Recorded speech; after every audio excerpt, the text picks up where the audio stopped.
စီကံအသစ်တွေနီးပြအသစ်တွေနဲ့ဒါကစားသမားအသစ်တွေကိုပါဒီနှစ်မှာပေါင်းစည်းမှုအများစုလုံးလုပ်ခဲ့တဲ့ Premier League ရဲ့ကျွန်တော်တို့ရင်ခုန်စရာပွဲစဉ်တွေကိုတော့ကျွန်တော်တို့22ရက်နေ့ညတောက်ကြနေ့ညမှာစတင်ပြီးတော့ကြည့်ရတော့မယ်ဆိုတော့ပထမဦးဆုံးကျွန်တော်တို့ပွဲစဉ်အနေနဲ့ဆိုလို့ရှိရင်တော့ကျွန်တော်တို့ Arsenal နဲ့ Coventry တို့ကစတင်ပြီးတော့ကြည့်ရတော့မှာဖြစ်ပါတယ်ဆိုတော့ Premier League ရဲ့ပွဲစဉ်အနေနဲ့ပတ်သက်ပြီးတော့ကျွန်တော်တို့ဒီ Match Day 1 လေးကိုကျွန်တော်တို့စပြီးတော့သုံးသပ်ကြည့်အောင်ပါဆိုတော့ကျွန်တော်ရဲ့ intro လေးပြီးရင်စလိုက်ကြအောင်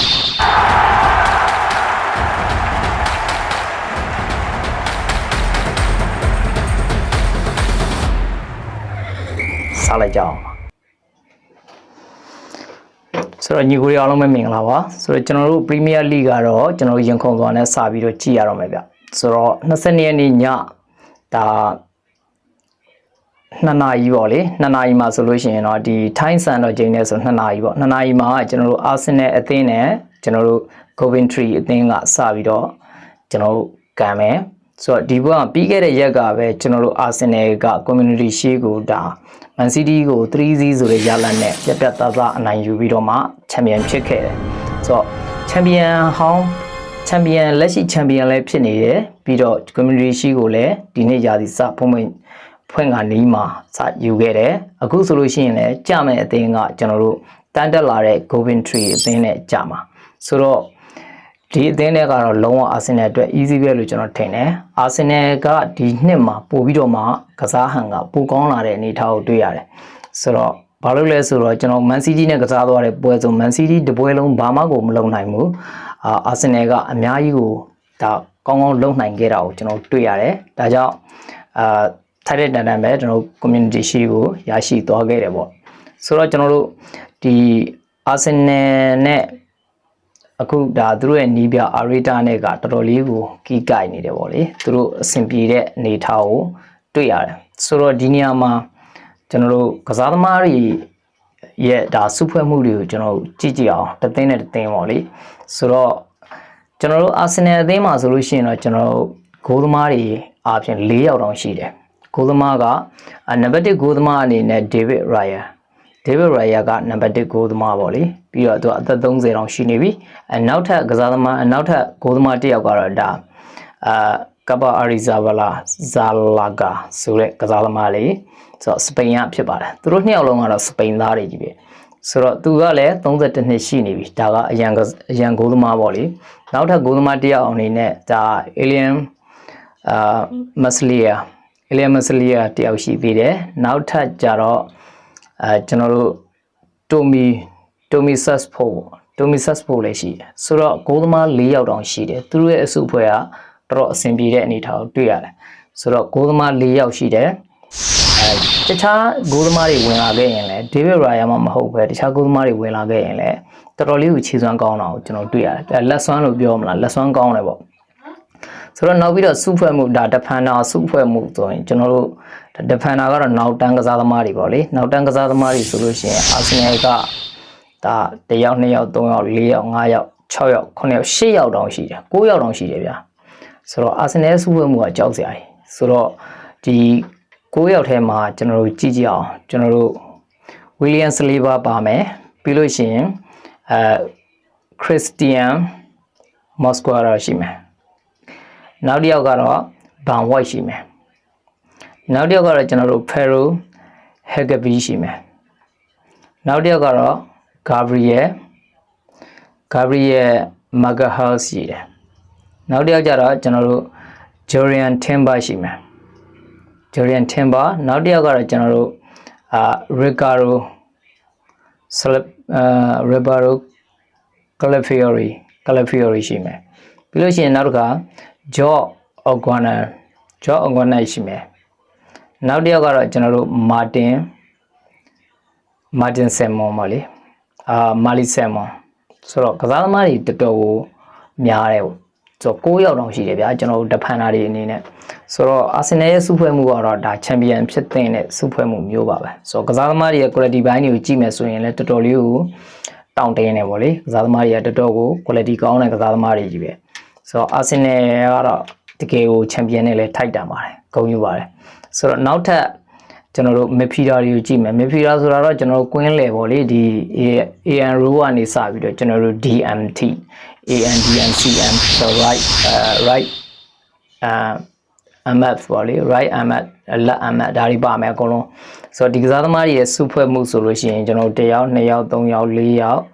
5ယောက်6ယောက်9ယောက်10ယောက်9ယောက်10ယောက်17ယောက်အထိရှိတယ် oh my god ကြောက်စရာကြီးတသင်းစာလောက်ကိုရှိနေတယ်ဆိုတော့ဒီအရန်ကစားသမားတွေနဲ့အားလုံးပေါင်းရင်ပေါ့လေဒါကျွန်တော်တို့ဒီကွင်းလေဒီ midfielder တွေမှာ17ယောက်တောင်ရှိတယ်ဆိုတော့ဒီထဲမှာကျွန်တော်နာမည်လေးတွေရွတ်ပြခြင်းတယ်ဆိုတော့အဲ့နာမည်တွေကတော့ Martin Origat ဒါအသင်းကောင်းဆောင်ပေါ့လေ Martin Origat ရှိတယ်ပြီးလို့ရှိရင် Easy ရှိတယ် Easy ဆိုတာကတော့ဒါ ARG Easy ပေါ့လေဆိုတော့ဒီကစားသမားလည်းရှိတယ်ပြီးလို့ရှိရင်ဆိုတော့ Fabio Bayo ရှိမယ် Fabio Bayo ရှိတယ်ပြီးလို့ရှိရင် Miguel Martino ရှိတယ် Miguel Marino ရှိတယ်ပြီးလို့ရှိရင် Martin Zubimendi ရှိတယ် Martin Zubimendi နော် Zubimendi ရှိတယ်ပြီးလို့ရှိရင်ကျွန်တော် Bruno Gomes ဒါ Bruno Gomes ကတော့ဒီနှစ်မှာပဲဒါသူတို့အသက်ဝယ်ယူထားတာပေါ့လေ Bruno Gomes ရှိတယ်ပြီးလို့ရှိရင်တော့ဒါ Declan Rice ရှိတယ် Declan Rice ကတော့တကယ်ကောင်းတဲ့ player ပါဆိုတော့အင်္ဂလန်ရဲ့ကွင်းလယ်ကစားသမားဖြစ်တယ်ပေါ့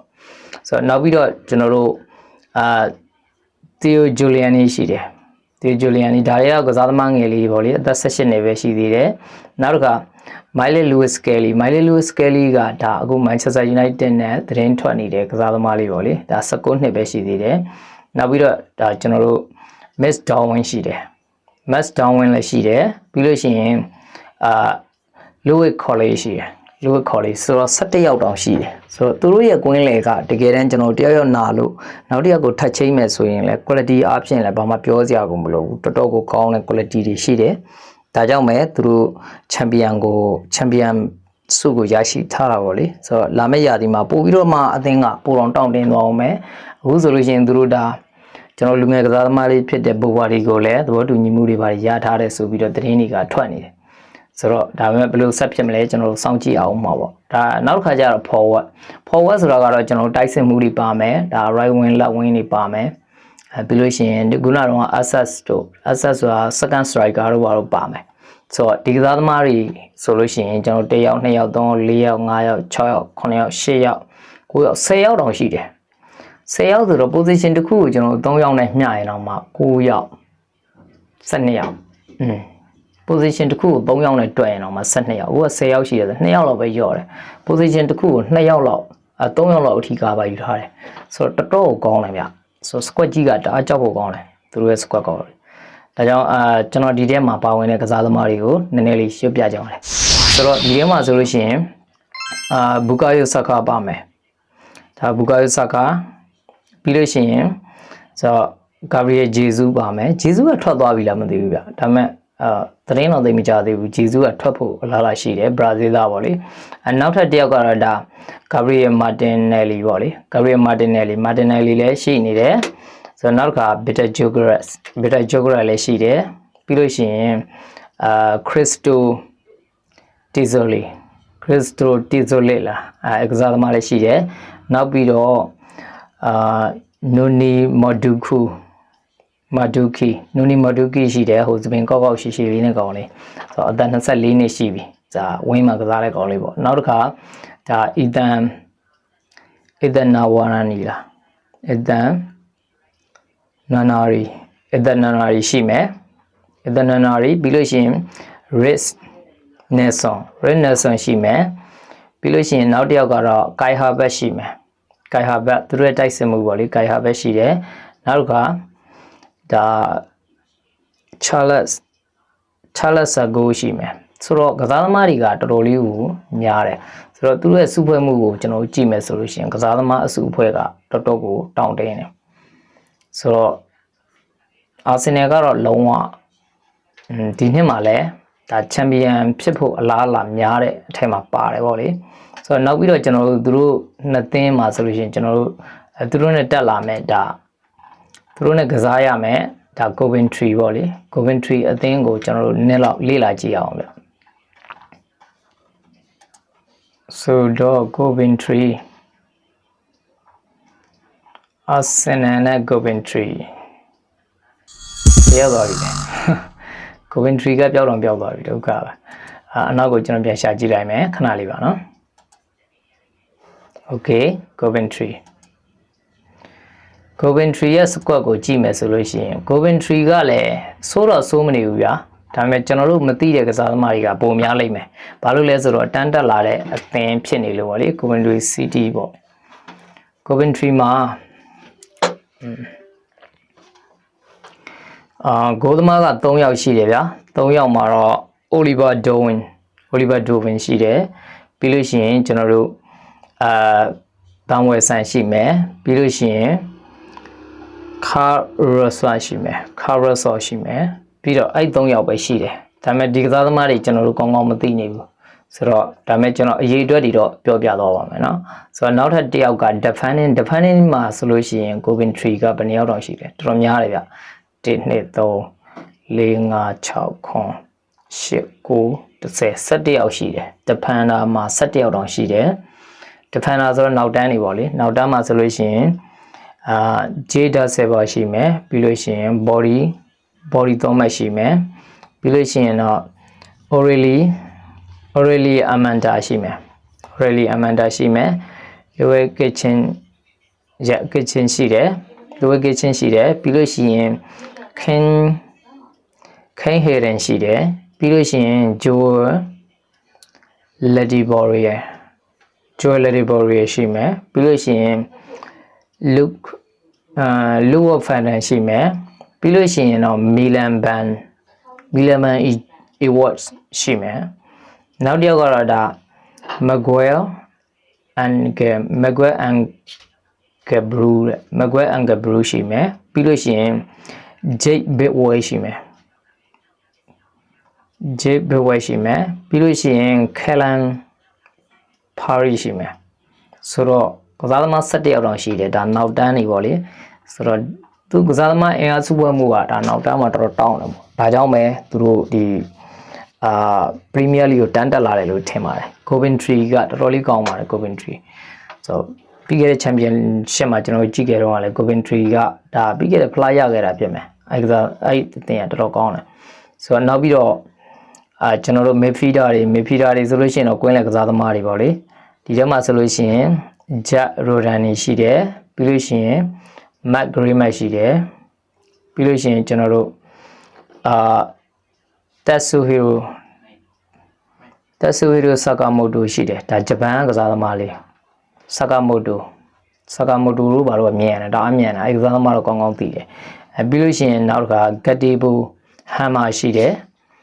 ပြီးလို့ရှိရင် Pratt Onika ရှိတယ်နောက်တစ်ယောက်ကျတော့ကျွန်တော်တို့ Rafael Bongats သူက Rodiger လို့လည်းခေါ်တာဒီကစားသမားလေးကအသက်22နှစ်ရှိပြီဆိုတော့သူကွင်းလယ်မှာတော်တော်ငြိမ်တဲ့ကစားသမားတွေမှာပါပါတယ်နောက်တစ်ခါ George Elliott ရှိတယ်ပြီးလို့ရှိရင်Peter Ton ရှိတယ် Peter Tan ပါလေနောက်တစ်ခါ Sele Yeranki ရှိတယ် Sele Yeranki လားနောက်တစ်ခါကျတော့ Kai Andrew ရှိတယ်ဆိုတော့ဒါကွင်းလယ်ကစားသမား17ယောက်တောင်ရှိတယ်ဆိုတော့တော်တော်အဆင်ပြေတယ်ဒါပေမဲ့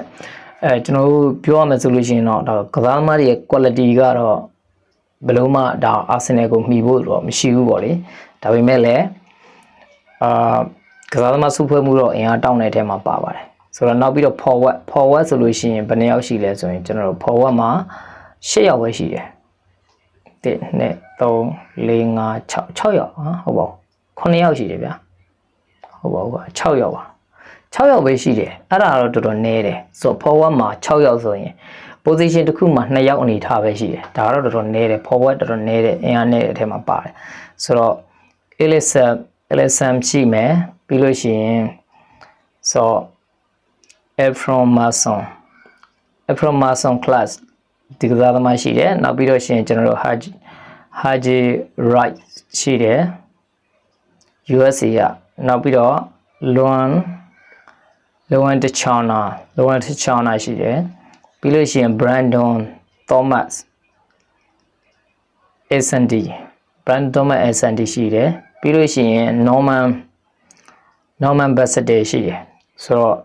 ကစားသမားစုဖွဲ့မှုကတော့မစိုးဘူးဒါပေမဲ့တိုက်စစ်မှာလည်းအင်အားကနည်းနည်းနဲတယ်လို့ထင်တယ်တိုက်စစ်နဲ့ဂိုးပေါ့လေဂိုးသမားလည်း3ယောက်ပဲရှိတယ်တိုက်စစ်က6ယောက်ပဲရှိတယ်ဆိုတော့ကွင်းလင်နဲ့သူကဒဖန်နာနဲ့မီဖီတာတော်တော်အင်အားတောင်းတယ်ဆိုတော့ဒီလိုတော့ဘယ်လိုမြင်လဲဒါပေမဲ့ကစားသမား quality တွေအရာတော့ကျွန်တော်တို့ဘာပြောအာဆင်နယ်ကိုတော့ဘယ်လိုမှရှင်လို့မရဘူးဆိုတာဒါငင်းလို့မရဘူးပေါ့လေဆိုတော့ကျွန်တော်တို့ဘယ်လိုဖြစ်လာမလဲဆိုတာကျွန်တော်စောင့်ကြည့်ရမယ်ဆိုတော့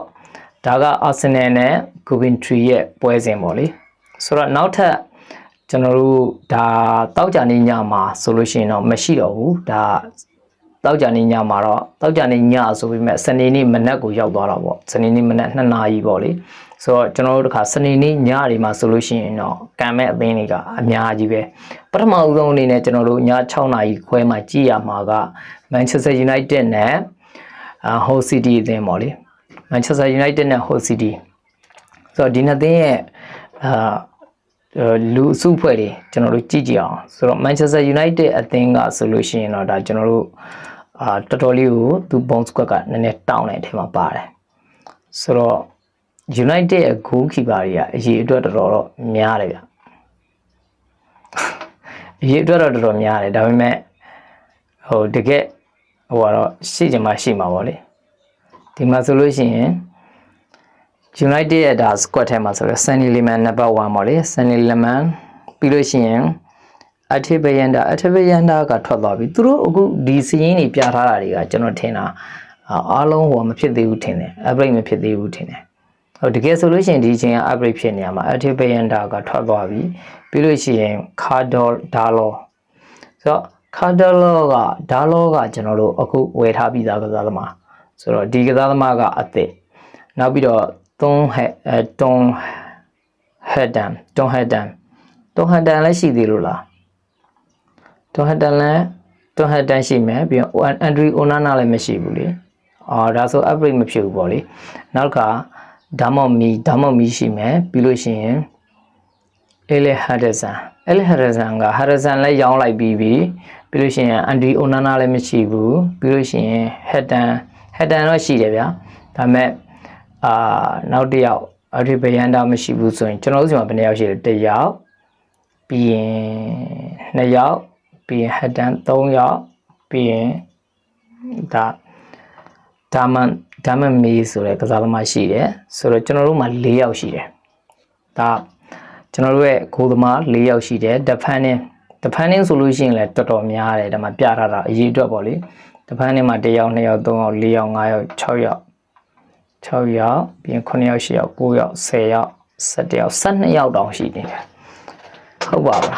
12ယောက်တောင်ရှိနေဒါအရေးအတွက်အပြင်တော့အများကြီးရှိတယ်ဒါပေမဲ့ quality ကတော့ခုနတော်တော်အဆင်မပြေတဲ့ကစားသမားတွေရှိနေတယ်ဗောလေဆိုတော့ဒီထဲမှာဆိုလို့ရှိရင်ကျွန်တော်ဒီကိုဒါလောကတော့ရတယ်မာဇရာဝီရမယ်ပြီးလို့ရှိရင်မာတီရဲ့ဒီလက်ကအခုချိန်ထိကိုfitမဖြစ်သေးဘူးဆိုတော့ဒီလက်နောက်တစ်ခါဟာရီမခွဲယာပြီးလို့ရှိရင်လီဆန်ဒရိုမာတီနက်ပြီးလို့ရှိရင်ပတ်ထရစ်ဒေါ်ကူပြီးလို့ရှိရင်ကျွန်တော်လန်နီယိုရိုလူရှော်ပြီးရင်အေဒင်ဟေဗင်ဟုတ်ပြီနောက်တစ်ခါဟယ်ရီအာမတ်ပြီးလို့ရှိရင်စီကူကွန်နေပြီးလို့ရှိရင်တော့ဒါဒီကောင်လေးကဘယ်လိုလဲရေစီမန်ဒိုကအသက်ဝယ်ထားတဲ့ကစားသမားဖြစ်မယ်โอเคဆိုလို့ရှိရင်ကျွန်တော်12ယောက်တောင်ရှိတယ်ကွင်းလဲနောက်တစ်ခါမီဖီတာ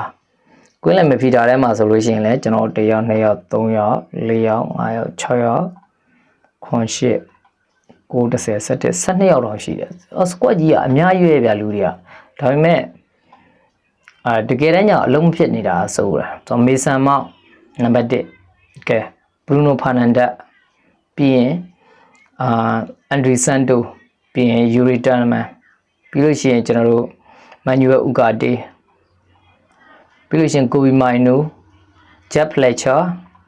ထိုင်လာဖရက်ချာပြီးလို့ရှိရင်တိုဘီကောလီယာပြီးလို့ရှိရင်ဘယ်လိုလဲဒန်နီကိုကပါပြီလားဒီမှာ squad ထဲမှာတွေ့ပြီပေါ့လေဒန်နီကိုပြီးရင်ရှေးလီစီဆိုတောင်းပန်ဖြစ်သွားပြီရှေးလီစီပြီးလို့ရှိရင်ဂျက်မော်ဟော့စ် ဒီကစားသမားလေးကတော့ဒီထဲမှာ2ယောက်လောက်ကကျွန်တော်တို့စရင်းထဲမှာတွေ့တယ်ဒါပေမဲ့တကယ်တမ်းကစားတဲ့အထက်မှာသိမတွေ့လို့ဆိုတော့နောက်ထပ်ကျွန်တော် forward ကိုကြည့်မယ်ဆိုလို့ရှိရင် Marcus Rashford ရှိမယ် Matia Cunha ရှိမယ်ပြီးရင် Joshua Zirkzee Amad Diallo ပြီးရင် Brian Mbeumo ပြီးလို့ရှိရင်ကျွန်တော်တို့ Benjamin Sesko ပြီးရင် Gigi Gabriel ပြီးရင် Enzo Cana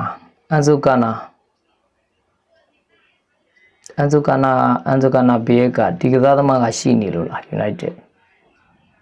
Enzo Cana ဘေးအသက်ဝယ်ထားတဲ့ကစားသမားလေး Okay ဆိုတော့ Enzo Cana ဘေးဟုတ်ပြီဒီကစားသမားကဘုံဟုတ်ကဲ့ငငယ်လေးပဲရှိသေးတာ Okay အသက်ဝယ်ထားတဲ့ကစားသမားလေးပေါ့ဆိုတော့ဒါ Man United squad လဲကောင်းတယ်ဒါပေမဲ့အရေးအသွေးပေါ်ပဲမူတည်မှာပေါ့ဆိုတော့နောက်ထပ်United နဲ့ကစားရမယ်ကျွန်တော်တို့ဒီ Full City ရဲ့ squad ကိုကြည့်မယ်ဆိုရင် Full City ကလည်းဒီအတိုင်းပဲဗျသူကလည်း squad ကတော်တော်လေးတောင်းတယ်ဆိုတော့သူ့ရဲ့ဂိုးသမားက9ယောက်တော့ရှိတယ်ဒါပေမဲ့9ယောက်တော့ရှိတယ်သူတို့မှာအမြဲတမ်းကစားနေတဲ့ကစားသမားတွေပါမပါဆိုတော့ကျွန်တော်တို့သိမသိတဲ့အသင်းတွေဖြစ်တဲ့အတွက်ပြောလို့မရဘူးပေါ့လေဆိုတော့ဒီထဲမှာဆိုလို့ရှိရင် Jack Bellan ရှိမယ် Jack Bellan ပြီးရင်Dylan Phillips ရှိမယ် Dylan Phillips ပြီးရင် Constantino Tizolaki ပေါ့လေ Constantino Tizolaki ပြီးရင် Tamori ရှိမယ် Tamori Ludala ပေါ့ကစားသမားရှိမယ်နောက်ပြီးတော့ရှင် Harvey Troy ရှိမယ်ဆိုတော့ဂိုးသမားကြီးပဲ9ယောက်ရှိတယ်ဆိုတော့ဒါကတော့ Hull City ရဲ့ player တွေပေါ့လေနောက်ပြီးတော့ကျွန်တော် defender တွေမှာဆိုလို့ရှိရင်တော့ Louis Kylie ရှိမယ် Charlie Haggard ရှိမယ် Simi Ajuri ရှိမယ်နောက်တစ်ခါ John Egan ရှိမယ် Matty Jacob ရှိမယ်ပြီးရင် Cody Drummond ရှိမယ်ပြီးလို့ရှိရင်ဒါအင်္ဂလန်ကစားသမားတွေတော်တော်များတယ်နော်ဒီအသင်းကနောက်ပြီးတော့ Jane W ရှိမယ် နောက်တစ်ခါ Noramandi ရှိမယ်ပြီးလို့ရှိရင် Paddy Mania ရှိမယ်ပြီးလို့ရှိရင် Mason Bastro ရှိမယ်ပြီးရင် Illustrate ရှိမယ်နောက်တစ်ခါ Luca Guama တော့ရှိမယ်ပြီးရင် Luca Marindon ရှိမယ်ပြီးလို့ရှိရင် Matt Target ရှိမယ်ဆိုတော့သူတို့ရဲ့ squad ကလည်းတော်တော်လေးတောင်းတယ်ဆိုတော့ကျွန်တော်တို့ကြည့်မယ်ဆိုလို့ရှိရင်ဒီforward defender မှာတယောက်2ယောက်3ယောက်4ယောက်5ယောက်6 9ယောက်10ယောက်9ယောက်10ယောက်11 12 13 14ယောက်တော့ရှိတယ် Oh my god defender မှာ14ယောက်တော့ရှိတယ် Wow squad ကတော့တော်တော်တောင်းတယ်လူဒါပေမဲ့လူအင်အားများတယ်ပေါ့လေဒါပေမဲ့ကစားသမားတွေရဲ့ quality ဘိုင်းကဘယ်လိုရှိလဲတော့ကျွန်တော်လည်းမသိနိုင်ဘူးပေါ့နောက်တစ်ခါ midfielder ကိုကြည့်မယ်ဆိုလို့ရှိရင်ဒါကျွန်တော်တို့ Ryan Gale ရှိမယ်ပြီးရင် Liam Miller ပြီးရင် Elio Matazo David Akandola ပြီးရင် Jan Haru တက်ရှိမယ်ပြီးလို့ရှိရင် Dago Jabi ပြီးရင် McCroft ပြီးလို့ရှိရင် Karen Dowell ပြီးလို့ရှိရင်တော့ Regan Slater ပြီးလို့ရှိရင်တော့ Arugara Omar ရှိမယ်ပြီးလို့ရှိရင် Nathan Tinsdale ရှိမယ်ပြီးလို့ရှိရင်တော့ဒါ Hidemasa Morita Morita ကဒီမှာကစားတာဂျပန်ကစားသမားလေး Morita Wow Morita ကဒီမှာကစားတဲ့ကစားသမားပဲကျွန်တော်တို့e-football မှာတော့အများတန်းတွေ့ရတယ်ဒါပေမဲ့ဒီကစားသမားကဒီမှာကစားမှန်းတော့ကျွန်တော်တို့မသိဘူးဗျာOre Mateta တဲ့ဘယ်ရောက်သွားပြီလဲ Okay နောက်တစ်ယောက်ကြတော့ကျွန်တော်တို့ Oscar Zambrano ဆိုတော့ကွင်းလယ်မှာတယ်ကျွန်တော်တို့9ယောက် Okay 14ယောက်15ယောက်တောင်ရှိတယ် Oh my god